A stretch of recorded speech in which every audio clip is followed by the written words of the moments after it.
Well, yes, good afternoon. Welcome to the Tuesday webinar. We're here without fail. You can set your clocks by us. Every Tuesday afternoon, we're here to bring a little levity, and so we hope you enjoy it. Thank you very much for attending. I always feel a bit sad today because the 11th of May is a significant day if you're a Bradford City supporter. So we always have a little moment on today where it was the unfortunately disaster that led to the sad death of 56. So those of you associated with Bradford, like my good self, a season ticket holder, always feel a twinge of sadness. And remember those. But let's move on. We always like to have a little bit of fun in our webinars, don't we? So welcome back to Catherine on the webinar. She hasn't been there. Hello to Gary. He's doing his photo editing as we speak. And for those of you who are sort of watching catch-ups of Bargain Hunt, also a warm welcome. Or those of you watching the test card, please feel free to do so. We've got the normal agenda in place where we have a quiz to start with. And then we'll go into the main event. But I thought, it's really nice coming out of lockdown. Isn't that great? I think it's so much to look forward to. I actually was great. I went down to the library this morning. It's reopened. I was good there. I went down there because I had an overdue book on speed reading. That was had to be taken back. I walked up to the lady on the counter in the library. I said to her, "Have you got any books on clairvoyancy?" She said to me, "I knew you were going to ask that." And I said, "Where are the books on pantomimes?" She said, "They're right behind you." I said, "Can you show me the way to? Can you show me where the self-help books are?" She said, "Isn't that defeating the object a bit?" I said to her, "Do you have many books on the Titanic?" She said, "Yes, we have loads." I said, "Aren't they all ruined by now?" So anyway, let's move swiftly along. I'm glad we got out of the way. And today's quiz on guess the logo. So if you have your pens at the ready, you're more than welcome to guess the logo. So I'll be earnestly checking the chat line to see who is going to answer these aforementioned. Here we go. Are you ready? Guess the logo. Does anyone know what that is?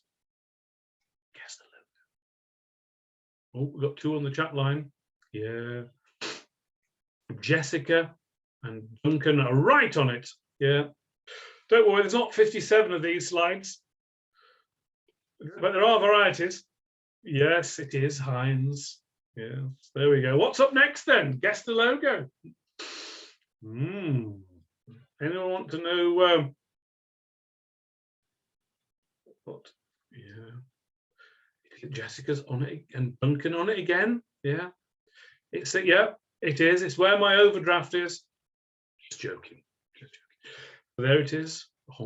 HSBC, formerly mentioned in this country, known as the Midland Bank. The Midland Bank. Goodness gracious. Hey, number 3. Anybody know that one? Duncan, he's on it. Tell you what, I'll make him any easier, can I? Yes, it is Instagram. You know how many logos Instagram have had since their birth in the last 12 years? Do you know that one? 15. There we go. Just a bit of a side question there. Here we go. What's up? Oh, you know that logo has been slightly blurred. Anyone know what that is? He says, going to the chat line to see. Honestly. Duncan, you've been swatting up again, haven't you? Goodness gracious. It is Netflix. It is. There we are back. Right, next up. Next on the logo game, I thought we'll just put it in here because every little helps. Why, does anyone know that? It is Tesco. Does anyone know where the word name Tesco come from? Does anyone know where Tesco comes from? Yeah. You want to fancy that on the chat line, just as a sort of I just thought of it and it came into my head. No, I think you'll find, well, he says, hopefully, because someone's probably Googling it right now, Tessa Cohen, the wife of the aforementioned, well, not what, Jack Cohen, who I think was the founder. So there we are. Right. In the last couple, what logo is that?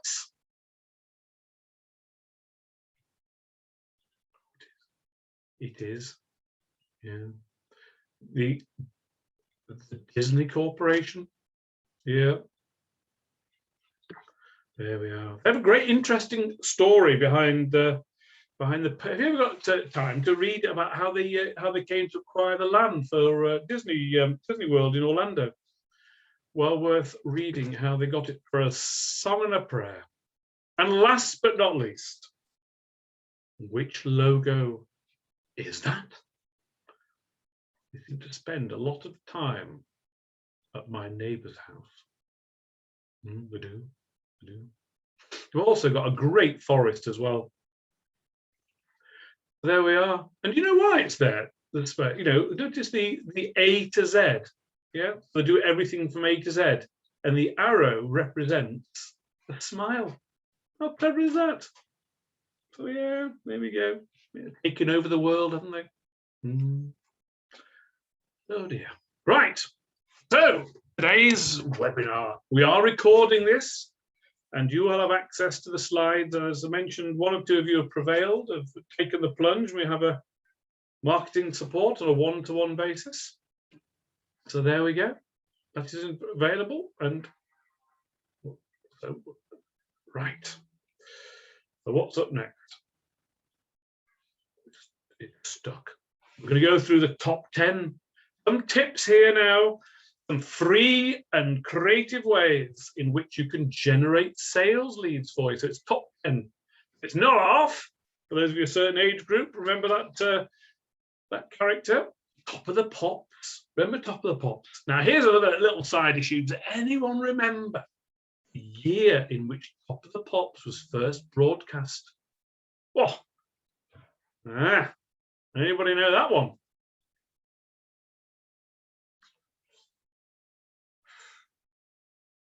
Nobody. It was. Even before my time, I know, even before my time, it was oh, there's steps going up here. Yeah. That's my elevator pitch. I didn't think about it. There we are. 1964.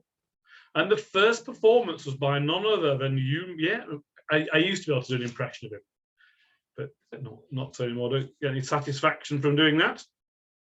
And it finished in what year? Remember that year? Remember the year? 2006. So yeah, it was staple viewing, wasn't it? So yes, we used to sit there and watch it. We used to end up going back and wearing dungarees or leg warmers, preferably at the same time. So there we go, Leeds. All about Leeds today. I remember, gosh, you remember him, don't you? Oh, we are Leeds, we are Leeds, we are Leeds. Who cannot forget the great, late lamented William Bremner? There we go. Look, there's tags on the socks there. Goodness gracious. So let's talk about leads. What are leads? Good question. So a lead is potential customers who've shown active interest and may have left their contact details in some form on your website or subscribed. And what, I hear you ask, is lead generation? The lead generation is a process of obtaining those aforementioned leads and converting the anonymous into potential customers. So leads and lead generation. And really, lead generation strategies are the tactics to get an interest, I was going to say, perk someone's interest in your product. And it's really anything to do that, right? So we're going to talk about that this afternoon. 10 tips, and if you're lucky and you're counting, there might be more than 10. So what's up first? Well, let's just focus firstly on the customer journey. Now, believe it or not, thought of the day. Everybody starts life as a stranger. True, true.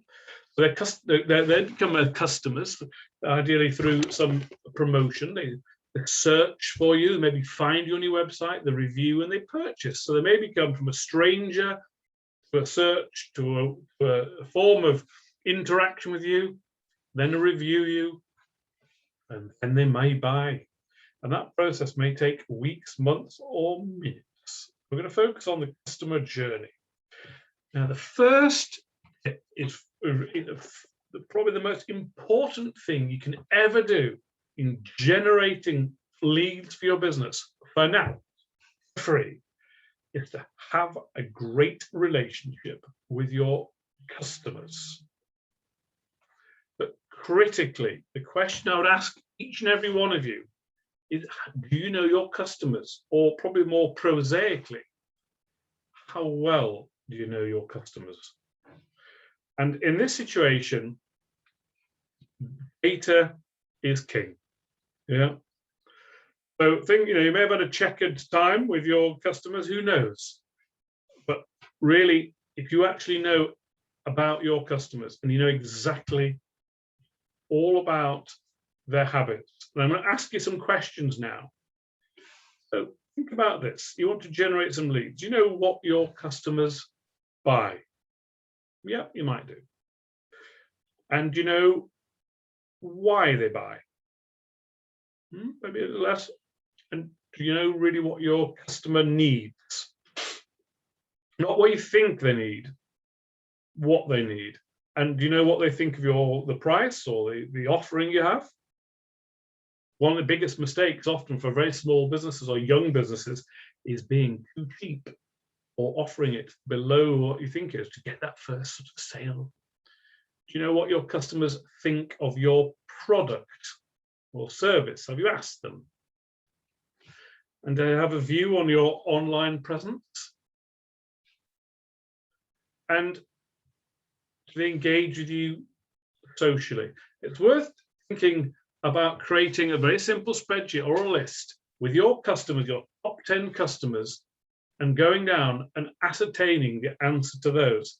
Because if you know about what your customers want and need and all about them, it's so much easier to ask the question. So you want to ask the question of your customers, because the simplest way to generate a sale is to sell more to your existing. It is 10 times easier, quicker, and cheaper. But if you cannot sell your existing customers, well, the next best thing to do is this. You might want to seek a referral. So, by not just building a great relationship and actually interrogating your customers by going through these 7 questions to get to understand about the buying cycle, when they're likely to be buying again, use your customers to actually seek referrals. This is quite common. You see with the likes of Airbnb. When a friend travels on Airbnb, you get $20 in travel credit. When they welcome their first guest, you get $75 in travel credit. They are incentivizing their customers to buy. But also, cheapest, bestest, and most dynamic way of marketing for them is to get your customers to do the marketing for you, hence referrals. And you see it, both in the disruptive channels of Airbnb, but also in Uber. Sorry for the blurred screen, but you can see free rides for introducing customers. But at that end, any of you on the webinar this afternoon who have an online shop, you may wish to think or a means or digitally to offer a referral program, I would strongly recommend do that. But critically, for those of you who maybe the business may be slightly less digitally orientated, how about asking for referrals? That's not a bad thing to do.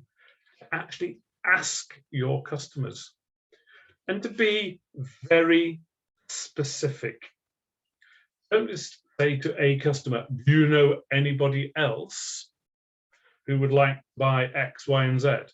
So for example, now Gary's on the call, does some great wedding photography amongst his many attributes. But if you are talking to a bride and groom, or the parents of bride and groom, not a bad thing to know. Ask, do you know anybody else who is getting married or having a christening? So a little tip. My brother, oh, I'd like to give him a bit of a mention, is a landscape gardener. He'll turn up at number 10 on the road, and he's doing the work at number 10, but he will make sure he has an introduction to hopefully number 8 and number 12. So think of it that way, that there's a great way in which you can actually be very specific in actually asking for a referral. I've done it on industrial estate, talking to a client and ask for an introduction to their neighbour. So, referrals. Next, we're going to talk about customer service. Carry out a customer survey, cross-refers to answering those questions I mentioned earlier about how well you may know your customers. You can do a number of things, and one area which I think is really important is actually to pick up the phone. I know, a bit daring that. Woo! Pick up the phone. A lot of customers will call businesses because they're unhappy the way their expectations have been delivered, but actually have it going on the front foot and pick up the phone to your customers. And actually to think that you can turn complaints and issues into opportunities. So resolving things quickly is a great thing to do. So think very much about doing that. And that all the time you're talking about liaising with your customers repeatedly. There's no such thing you can argue as over servicing customers and continue to liaise with them. And really simple things about knowing your customers, just getting their names right and listening. There's so much you can do. And critically, it's about data, knowing their exact transaction history. So they're ordered on a particular day and the buying cycle is another day to do that. And to seek engagement with customers, getting things right, because the name of the game is to get customers and keep customers. Now, there's a great author called Tom Peters. I haven't read masses of business books, but I'll never forget what he said, the opening line of his famous business book. So famous, I've forgotten its name. But he wrote these words, opening paragraph: the purpose of business is to create and keep customers. The purpose of business is to create and keep customers. So if you want sales leads, once you have a customer, you do your level best to keep them and seek referrals to others and to sell more for existing. If you do those things, then your marketing takes care of itself. That's the lowest cost, most affordable, fastest, and best way in which you can market your business. Don't always seek the new, harness the old. So in a perfect world, a lot of your customers, if you do great service for them, they will become advocates for you. So one thing you might want to think about doing is conducting a customer survey to make sure your service is absolutely top-notch. So on the screen, and you'll get a copy, are 8 free tools to use in terms of actually conducting an online survey. Many people are familiar with SurveyMonkey. It's not my preferred one, but I'm not here to promote one over another. 5th one down is the one that I have used. So think about using maybe a survey. Again, it's a great way of engaging with your clients. Because wouldn't it be great to have social proof and fantastic reviews? No harm in conducting surveys, but if you've got a customer, ask them for a review to give you evidence. So give a review, your Facebook, your TripAdvisor, your Trustpilot, TripAdvisor, or your own industry ones. Full circle for customers to become advocates. Aha. So, using your customers as a springboard. So, now that is harnessing your existing. But what about trying to bring in newbies and using landing pages? So you'll be creating content, material, links, and you want customers to create your own landing page on your website. So what is a landing page, I hear you ask? It is a page that has been created specifically for a campaign. We'll come on to email marketing forthwith, but I would highly advocate that you think about creating standalone web pages. It is a single goal that it just guides visitors to a call to action. So if you're doing a promotion by whatever means, to create a separate landing page that can be optimized, that will have a call to action. So that's where your potential customers or your existing customers are arriving. And here are the 4 essentials for a great landing page. So here's a bit of alliteration for you. Compelling copy. It wants some images. You ideally want people possibly to sign up for an offer. I'll show you some examples in a moment, or to register future activities. They're the essentials. And here's a great example of TransferWise with their landing page. Very powerful headline, no images though, but they've got a cheaper way to send money internationally. Join 3 million people who've left their banks, and you can see why it's cheaper. So they're clicking onto something else, or they can compare. But the key thing here, as you'll probably see, the predominant color on that screen, unless my eyes are deceiving me, is blue. But the most powerful color on that landing page is, in the bottom right, green. And there's no surprise that it's green, because that's the color of traffic lights, and the color you can see probably easiest. So you're drawn to getting started. One way in which you might want to have a little bit of homework is to go on to whatever your sector is, whatever your industry is, and look at the Google ads on your first page there and see the landing pages that you're drawn to, and look at some of the ideas. Take best practice, because each and every one will probably have a very strong call to action and an engaging landing page. So much like the money transfer, you place the call to action where users would like to sign up. In that situation, they're following the path down to the bottom. You'd like a product page that potentially offers a free trial or consultation. So in that situation, there was an offer there. So it's a great way in which to entice people in. Try before you buy. You may wish to offer a subscription to a blog that may exist either within the body of the blog or on the landing page. But you really want to find the call to action in a place that encourages people to click. You can use the likes of Hotjar and things like that to get heat maps for your landing page. You can see where people's eyes and where the mouse is drawn to. So make it in such a place that it's easy to find. Here is another example on the screen of Hootsuite. I like saying that, Hootsuite. That will make you turn your head. And you can see there, again, the effective use of green as a sign up for free. And then start your free 30-day trial now. It's very common to have the free trial and to sign up for free. Very simple, and your eyes are drawn to that.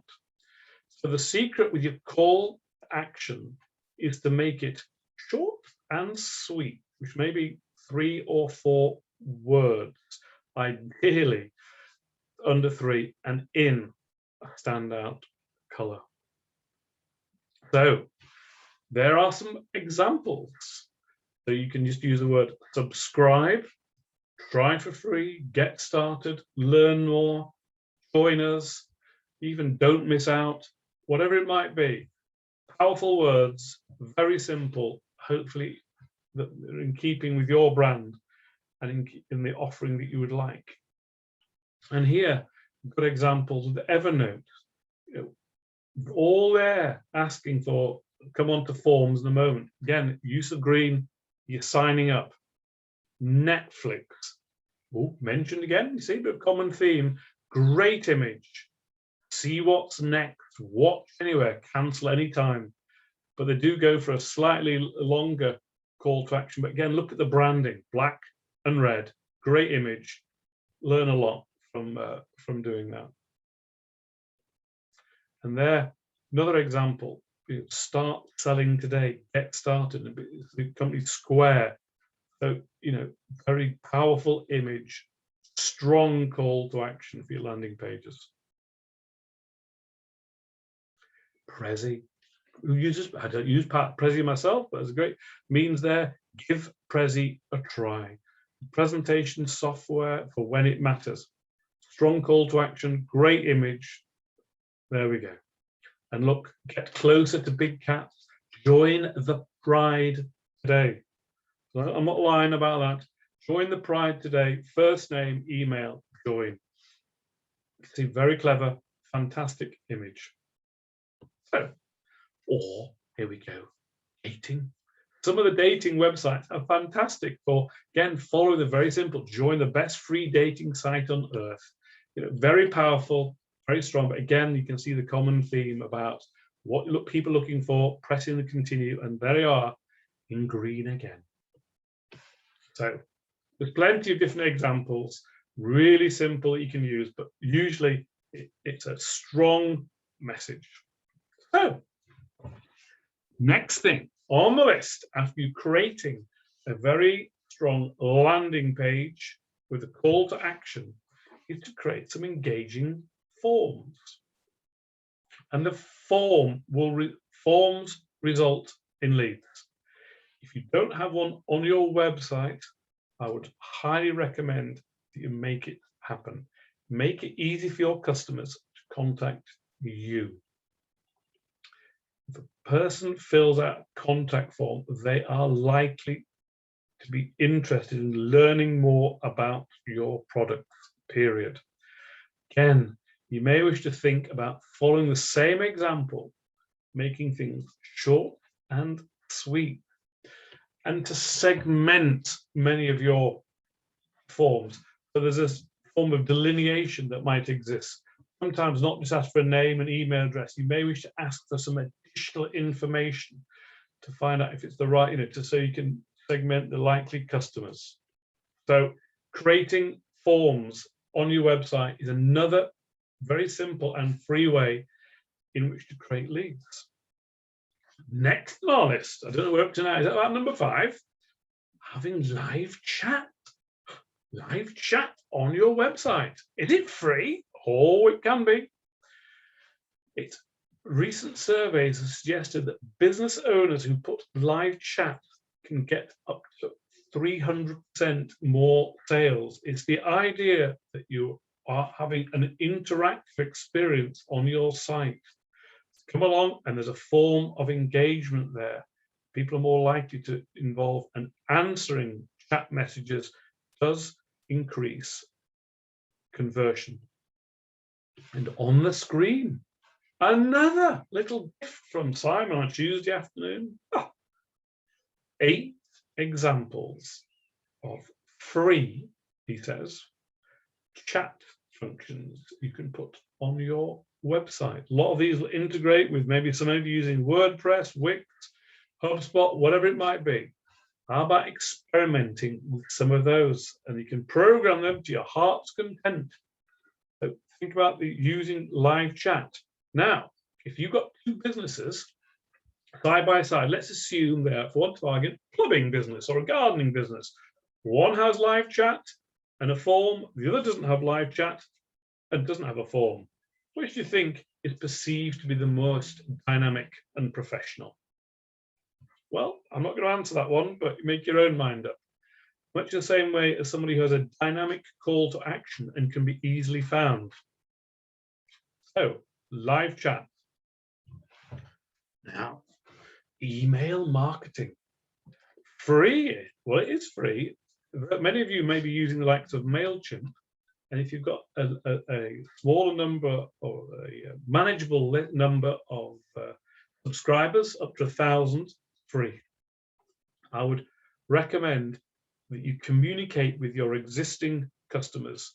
Email marketing, you may wish to think about making a minor investment in terms of looking at data, GDPR friendly.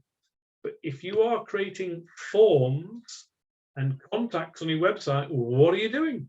You're creating the engine room for email marketing.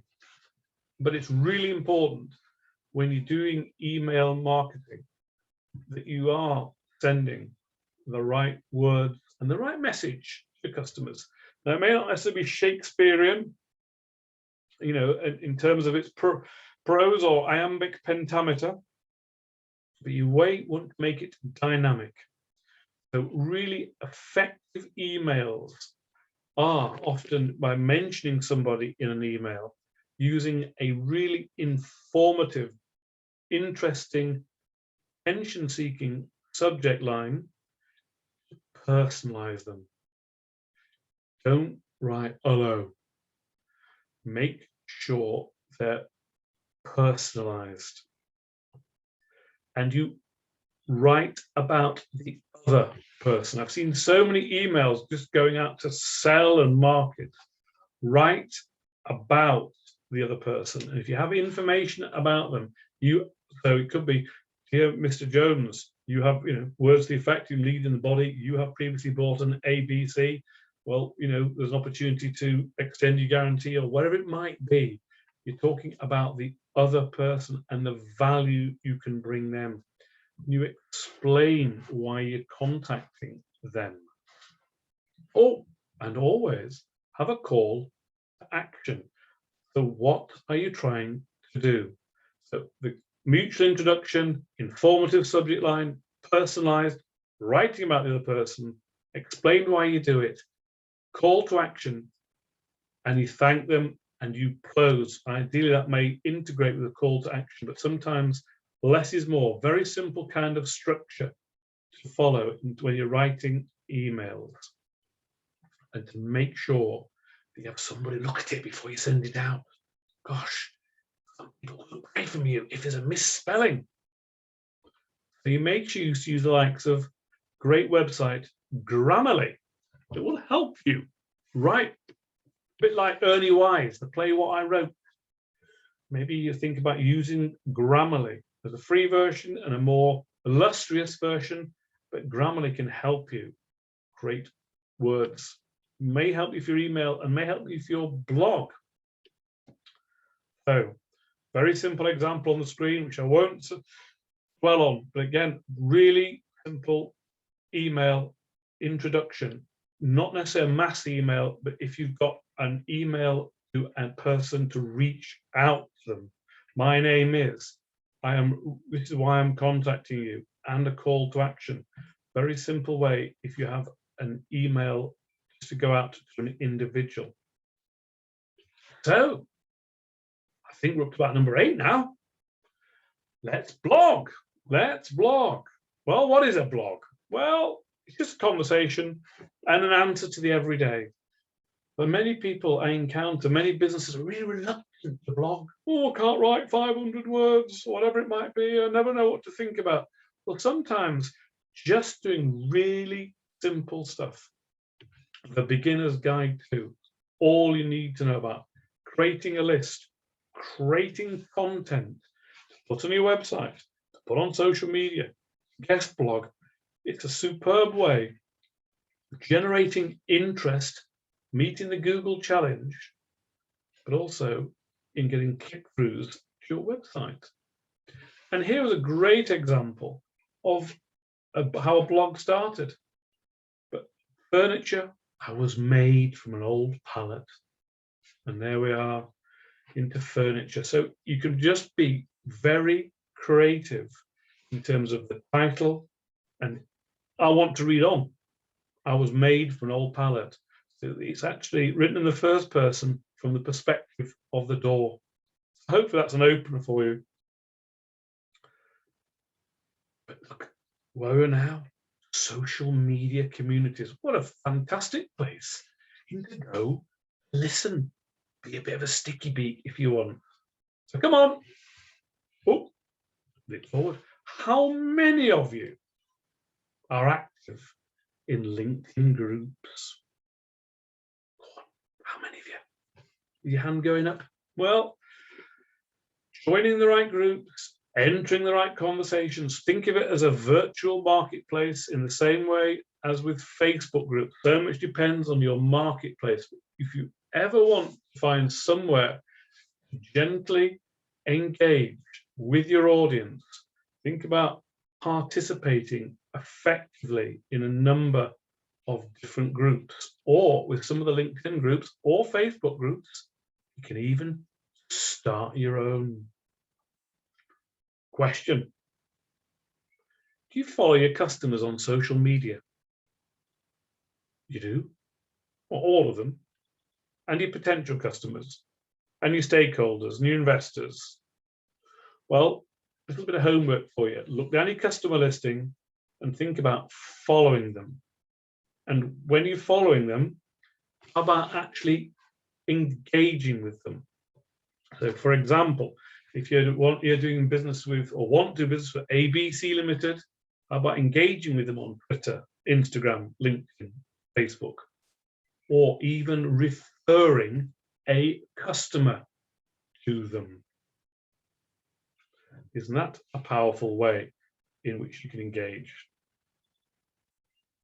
So, probably one of the wisest things you can do to generate leads on your social media presence is to find people who can be active influencers for you. Well, wouldn't it be nice if you've got people out there with 4, 5, 10, 50,000 followers who are promoting you? So how do you find influencers? Not a bad question to ask. Do you know how to do that? Well, I would certainly start by looking down your own social media followers. It's quite common. I look on Twitter, Instagram, you can see who has got the most followers, got the biggest community behind them. So I'd certainly do that first and foremost. The second thing is I would be on to Google to type in questions. So if you're in the food industry, you can type in things like, who are the food bloggers? You'll find, hope for the right people. But as always, we like to give you a little tip or two. Now here is the brother of Hootsuite, none other than Trend Spotter Pro. And that's a great place to go to find influencers. You can set up, as you can see on the screen there, ad streams, and you can start search and find those people who are talking about particular topics and who are influencers in their own sphere. The Trend Spotter Pro is a great one to use to find relevant influencers for you. And also, how about BuzzSumo and things like that? You can find Twitter users with particular phrases in their profile. There's lots of places to go in which to use some of this software, programs out there that invariably are free and then we'll charge you for a more upgradable version. But you can use them very effectively to find influencers.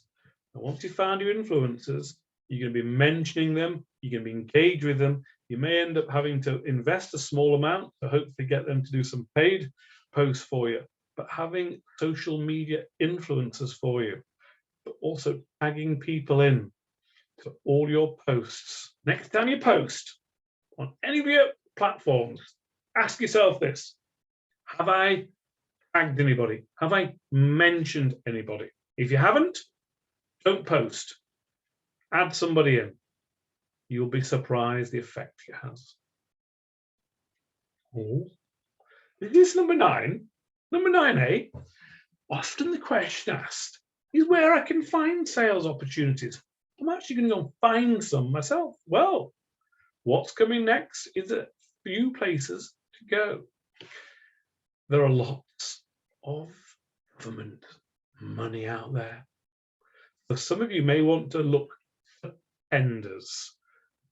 places like Contracts Finder and others, and on local authority websites where there is money being spent.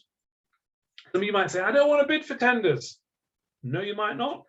But I'll tell you one thing, if you don't bid for them, you can still find out who's spending the money. So for example, let's assume there's a school being built nearby. That's fine, you're not going to bid to construct a school, but just imagine if you're a painter or a roofing guy. If you find out who is the builder, you may be able to offer your services as a subcontractor, or even a subcontractor's subcontractor. Who's got the money? You'll find it on tenders. Gov.uk is not just the knowledge of what's happening in the world of COVID, but a great place to go to find out what is happening in the world. If there's one website actively used to know what's happening in grants, funding, all different aspects, is to make sure, and you can set up using gov.uk, and you can set up daily alerts. Find out what's going on. Who's got the most money? The government has the most money. So, what's up next? Google Alerts. You can always set those up. I've mentioned those on a number of different webinars. The use of Google Alerts and Google Trends. Great places to go to find out what people are searching for in Google Trends, what's trending out there, and also Google Alerts. Setting those up. So typing in, for example, Hull business opportunities, Hull school buildings, whatever it might be, you look for opportunities within the Google Alerts. And you know what? Who knows the most about local business support? Local business people. Who's got the finger on the pulse? The Hull and East Yorkshire LEP. They're spending the money. They've got the tentacles. Building a great relationship with your local business support people, some great people in the area. They know what's going on, and they may well be able to guide you towards sales opportunities. Well, I never. I think we're into 10 or 10A.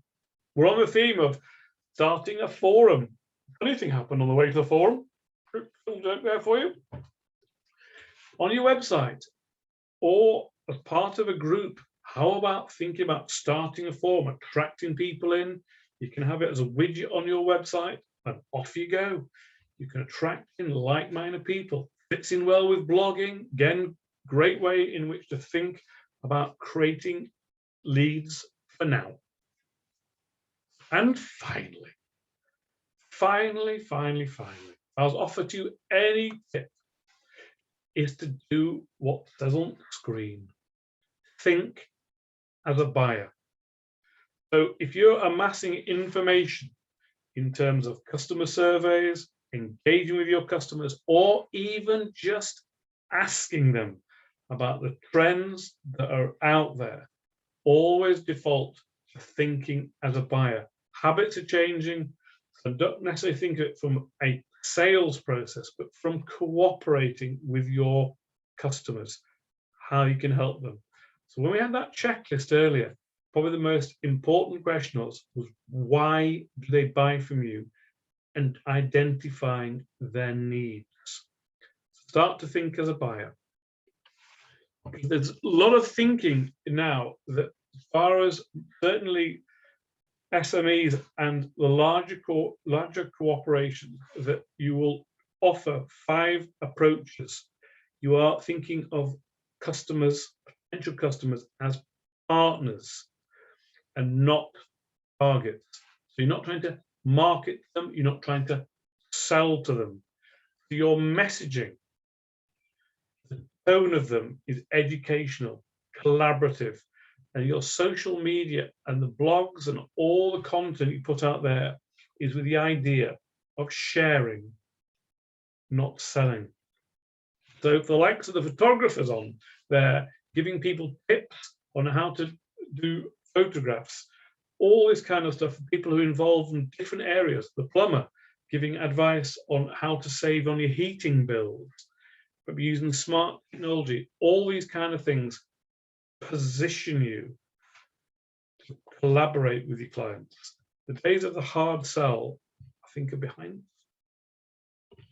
So, final thoughts from today. I think we've got to more than 10 tips, creative ways in which to do. My final thoughts are always to think about the customer.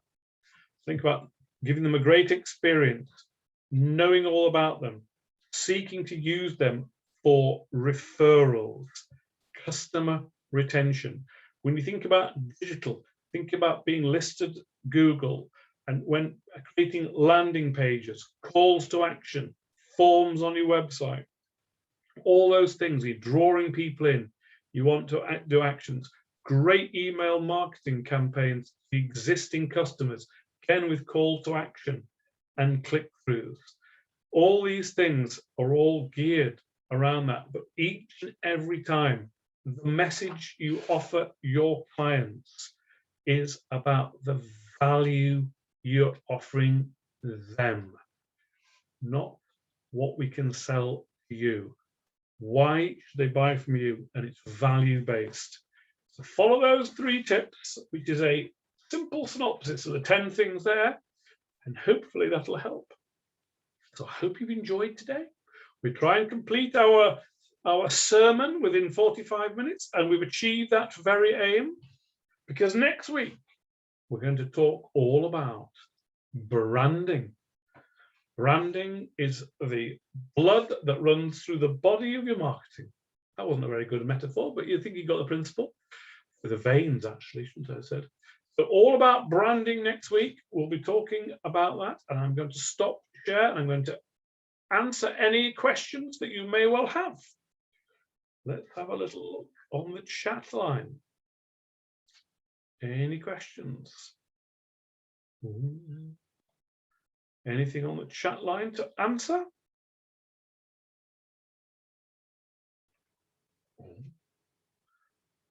There isn't. Does that mean I can clock off early?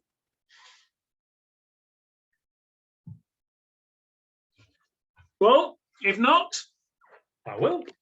Well, thank you very much for listening. As I said, I will write to you with a copy of the slides. You've not mentioned a funnel. That's correct. I haven't. But we do. We in a CRM system, creating a sales pipeline, sales funnel, and following those through. We have covered that in converting sales leads as opposed to generating sales leads. But a very valid point. Thank you. Any other questions or observations?